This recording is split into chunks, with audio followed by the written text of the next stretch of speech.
Hola, soy Martín Monzón, estudiante de Tecnicatura Universitaria en Programación, y en este video voy a presentar la etapa uno y 2 del trabajo integrador de base de datos. Estas etapas incluyen el modelado de la base de datos y la implementación con carga masiva de datos. Bueno, como primero debemos definir el dominio del proyecto, que está basado en CRUD, que hicimos en Java, y definimos dos entidades principales, que serían usuario y credencial de acceso.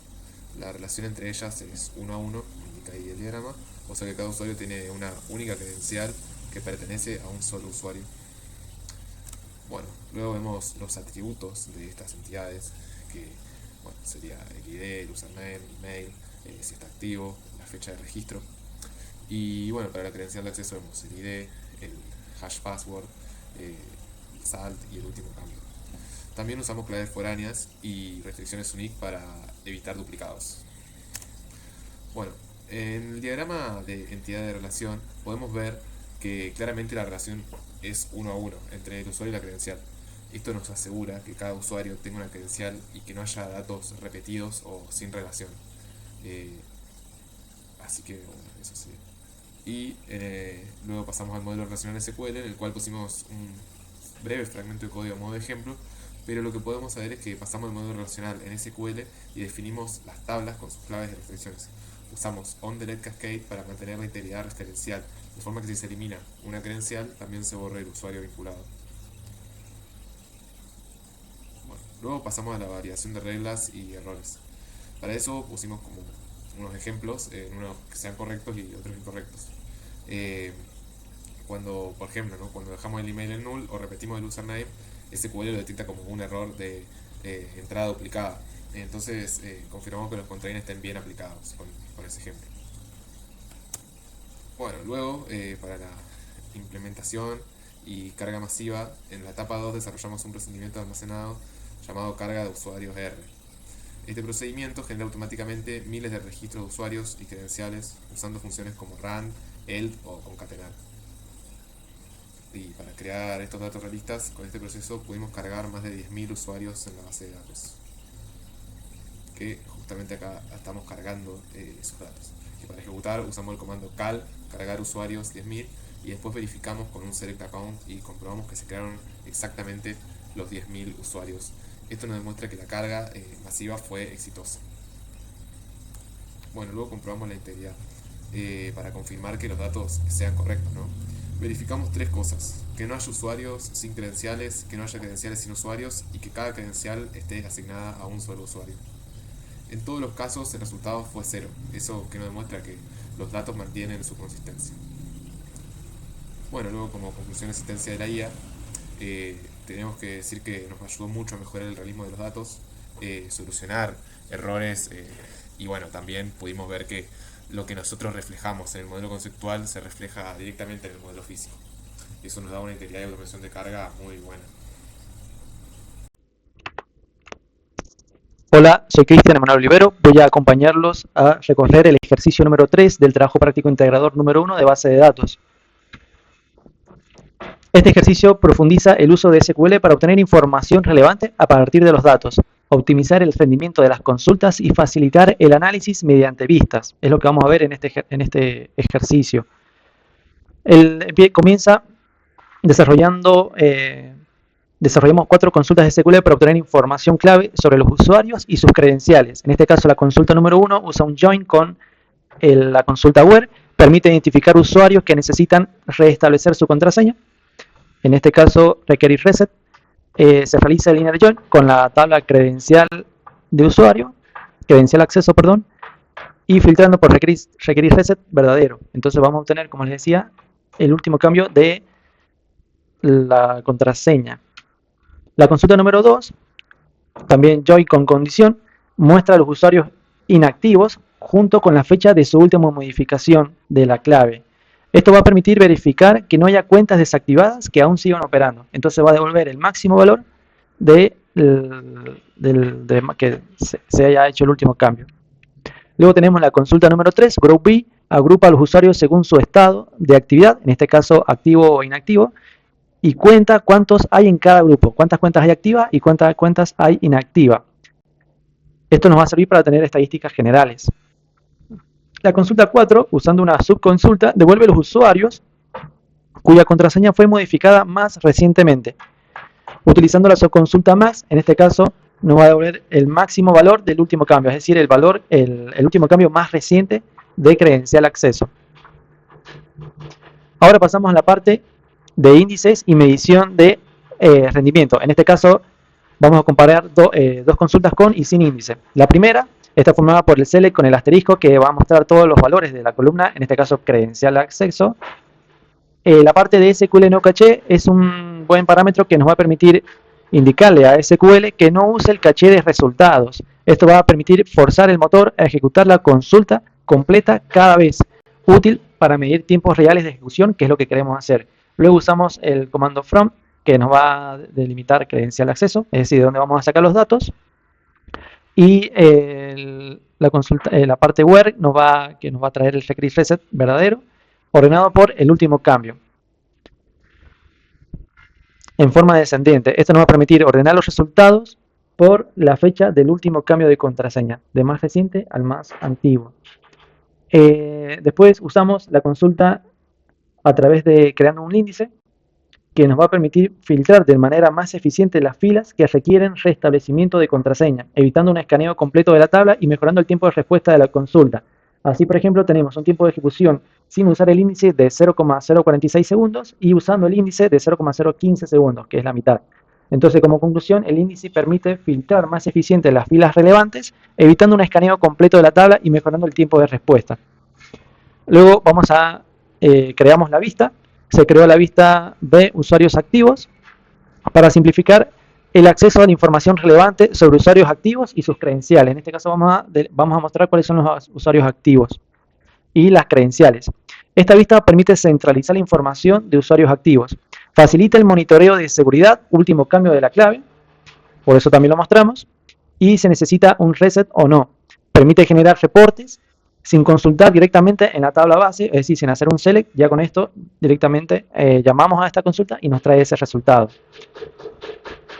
Luego tenemos la evidencia de la interacción con IA, que en este caso la vamos a comentar nada más, no la hemos documentado. Durante el desarrollo de esta etapa consultamos con la IA, con la inteligencia artificial, para obtener recomendaciones sobre cómo estructurar la vista y optimizar la consulta. Ahí en el informe está detallado con imágenes y me parecía un poco redundante mostrarlo acá. Esta colaboración nos va a permitir o nos ha permitido a nosotros validar decisiones técnicas y mejorar la claridad del diseño. ¿Sí? Hasta acá con el ejercicio número 3. Ahora mi compañero continúa con el ejercicio número 4. Muchas gracias por escucharnos.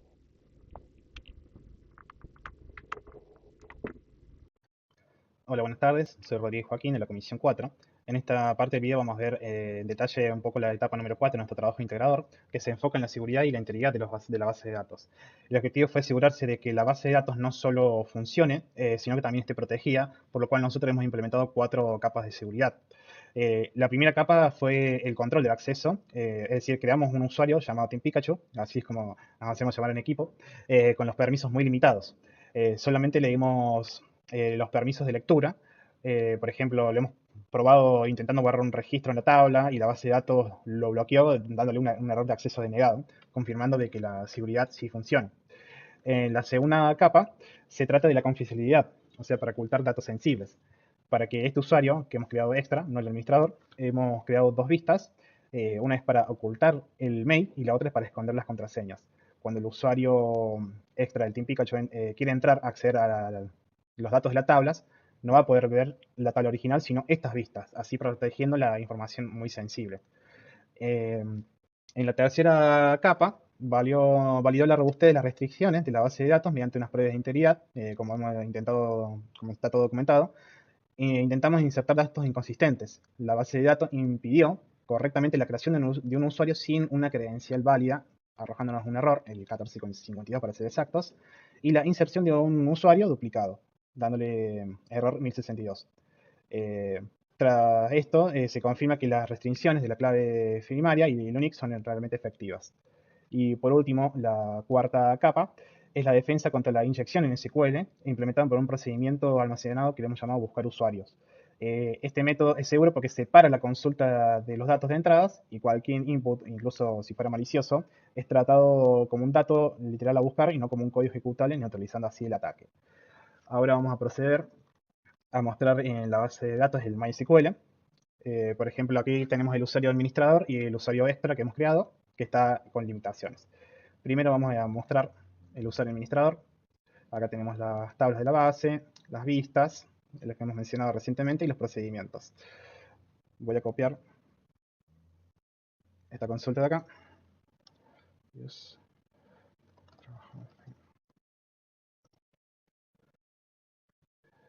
Y acá en efecto realizo la actualización de la tabla de usuarios. Si yo quiero ejecutar o actualizar lo mismo en el usuario Pikachu,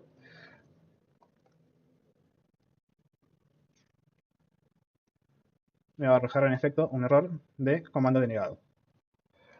Y por último, les voy a mostrar de ejemplo las vistas que hemos hecho de seguridad para estos datos sensibles.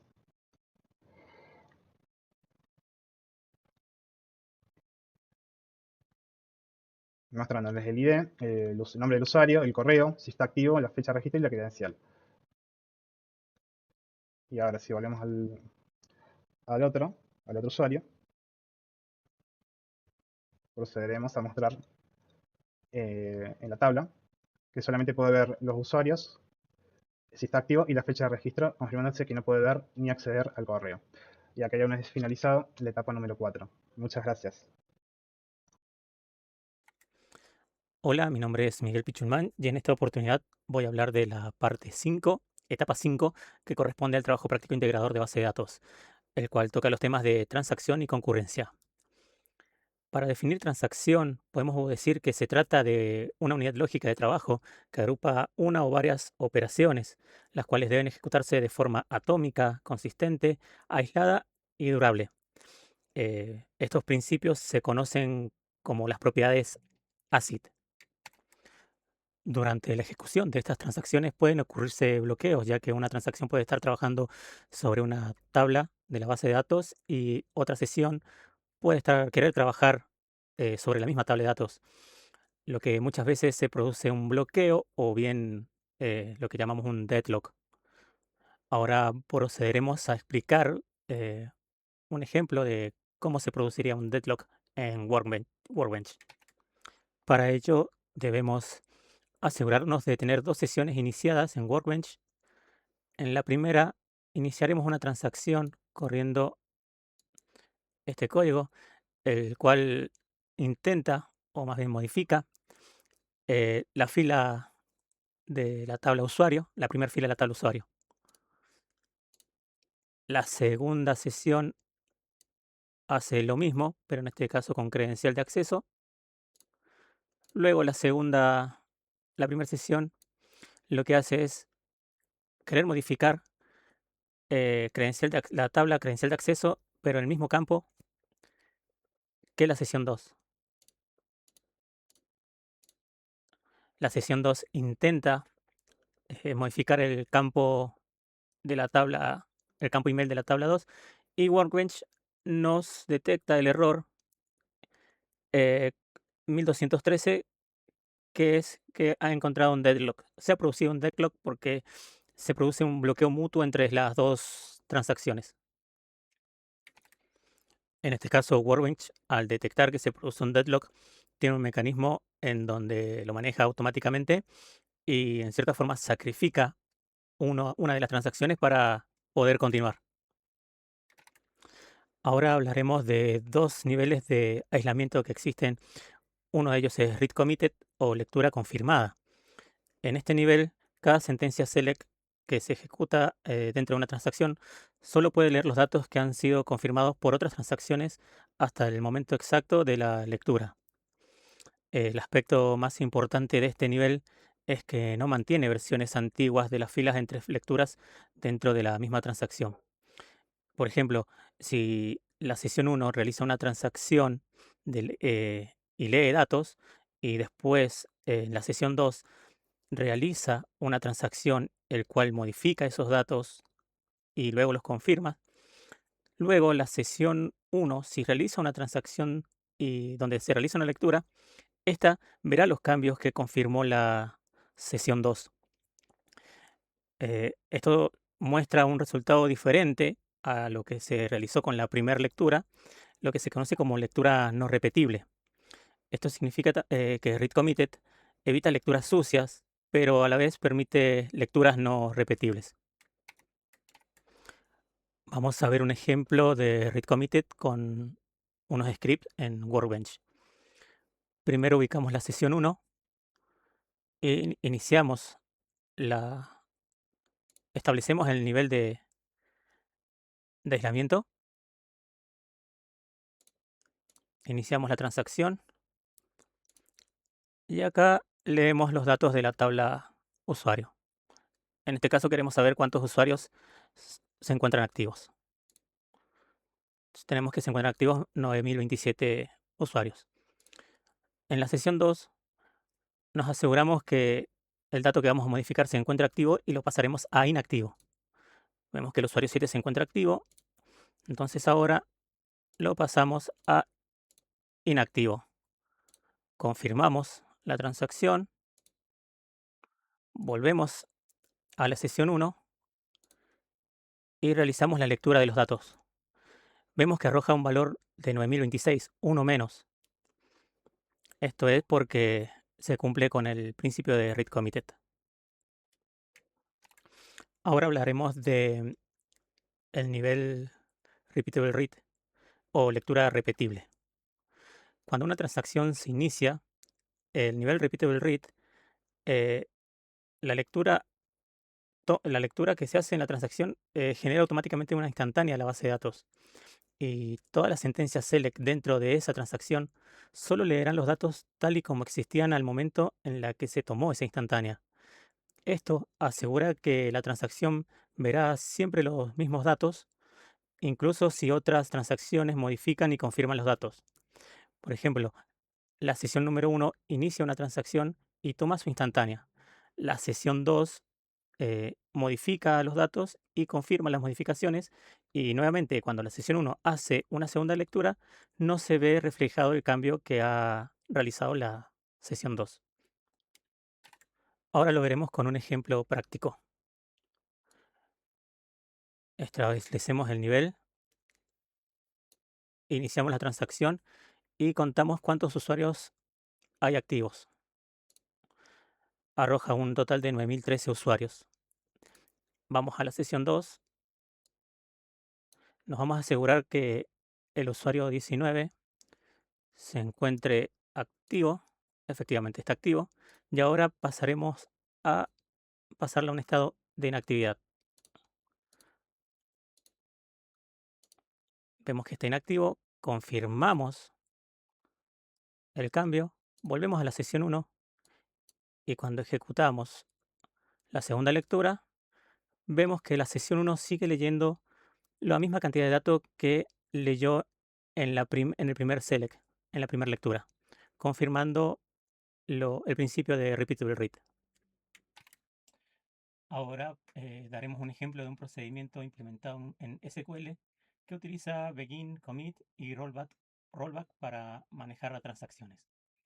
El procedimiento almacenado, actualizar mail con retry, se encarga de actualizar el correo electrónico de un usuario y la fecha de su último cambio de credencial.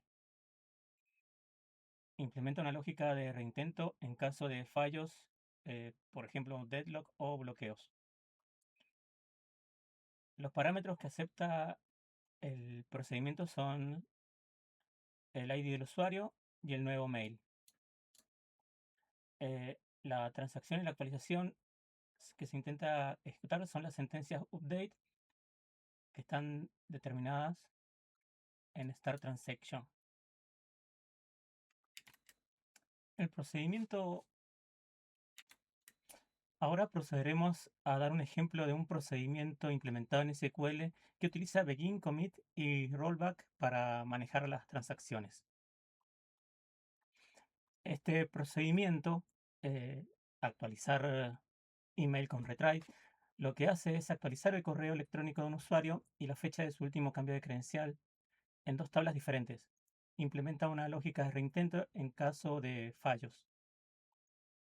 Los parámetros que recibe son el ID del usuario y el nuevo mail.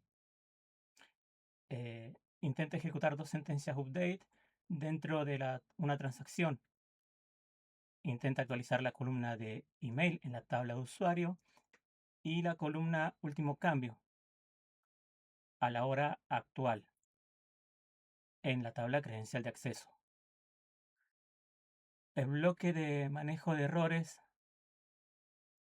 declarado en este sector captura cualquier error de SQL y si ocurre un error automáticamente hace un rollback y se establece la variable done que funciona como una bandera a 1.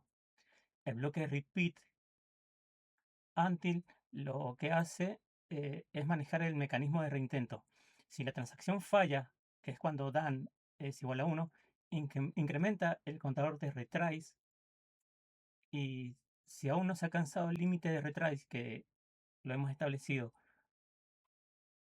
como en esta línea, como que tiene que ser 3, se introduce una pequeña pausa de 0,5 segundos antes de intentar la transacción nuevamente.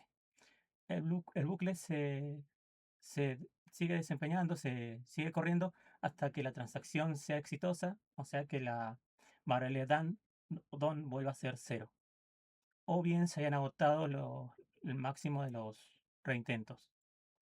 Este procedimiento garantiza que el email se actualice correctamente reintentando la operación hasta 3 veces si un problema, por ejemplo como un deadlock, impide el commit inicial. Como conclusión final, podemos decir que el proyecto fue una prueba práctica del ciclo de vida completo de una base de datos, destacando el buen diseño y la aplicación estricta de restricciones, que son la base para la seguridad y la fiabilidad. La implementación demostró la capacidad de generar escenarios realistas, optimistas, optimizar consultas mediante índices y construir capas de seguridad eficaces con privilegios y vistas. Finalmente, la gestión de la concurrencia a través de transacciones y niveles de aislamiento consolidó la comprensión sobre cómo mantener la integridad del sistema en condiciones de alto tráfico. Muchas gracias.